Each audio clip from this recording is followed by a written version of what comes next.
আসসালামু আলাইকুম রহমতুল্লাহি বারাকাতুহু। সন্ত্রাসী শামীম ওসমান তার সন্ত্রাসী বাহিনী দিয়া টিবিসি নিউজ ইত্তেফাকের সাংবাদিক সহ 19 জুলাই অত্যাধুনিক যে অস্ত্র আমাদের সেনাবাহিনীর কাছেও সচরাচর দেওয়া হয় না, এগুলো যুদ্ধক্ষেত্রে ব্যবহার হয় বেশিরভাগ। এগুলো মানে সচরাচর কোনো বাহিনীকে দেয় না। এই অত্যাধুনিক মেশিন গান, অত্যাধুনিক রাইফেল দিয়া তারা হামলা করছে 19 জুলাই। আজকে কেন তুমি কুকুরের মতো পালাইলা?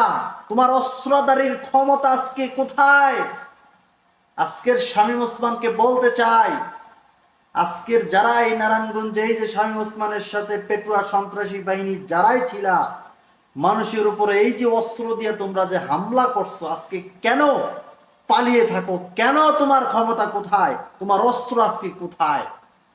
তোমরা মানুষকে এইভাবে মারছো, আজকে পালায় গেছো গা। হ্যাঁ, আজকে পালায় চলে গেছো, ক্ষমতা শেষ। হ্যাঁ, এদের সবাইকে কঠিন বিচারের আওতায় আনা দরকার, আনতে হবে। এই যে শামীম ওসমানের সাথে যারা ছিল, সকল ভিডিওতে একবার স্পষ্ট ফুটেজ। যিনি ভিডিওটা করেছেন তাকে আমি হাজারো স্যালুট জানাই। যিনি ভিডিওটা করেছেন এই ভিডিওটা তাকে, যিনি আন্দোলনের সময় কিন্তু নেট বন্ধ থাকার কারণে ভিডিও আপলোড হয় নাই বা সমস্যার কারণেও দেয় নাই, তিনি ইদানিং ভিডিওটা দিয়েছেন। ভিডিওটা উপর থেকে করা।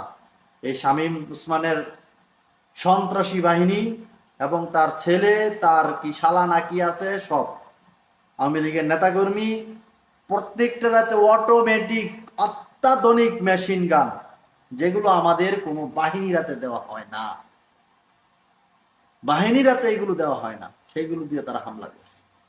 আজকে তোমরা পালায় গেছো। ভালো মানুষ তোমরা কেন পালাই না? অস্ত্র দিয়ে মানুষ মাইরা আজকে কেন পালাই গেলা? কোথায় তোমাদের সাম্রাজ্য? কোথায় তোমাদের আজকের অস্ত্রের পাওয়ার? কুকুরের মতো আজকে যে আমরা দেখতেছি যাদেরকে ধরা হচ্ছে, পালিয়ে যাচ্ছ। তোমরা কোন রাজনীতিবিদ আছি? কেমন রাজনীতিবিদ তোমরা? কেমন পাওয়ার আর কেমন শক্তি আছে যে তোমরা আজকে কুকুরের মতো পালিয়ে বেড়াচ্ছ? হ্যাঁ, আগামীতে যারা রাজনীতি করতেছেন, করবেন, হিসাব করে কইরেন। এটাই কথা, এটাই কথা। আর এদের প্রত্যেকটাকে, যারা ছিল এই মিছিলে, প্রত্যেকটাকে, যত নেতা কর্মী আছে সকলকে কঠিন শাস্তির দাবি জানাই। ভালো থাকবেন, সুস্থ থাকবেন। এই ছিল সন্ত্রাস বাহিনী শামীম ওসমানের খবর। আমার আবার মিটা লাগে।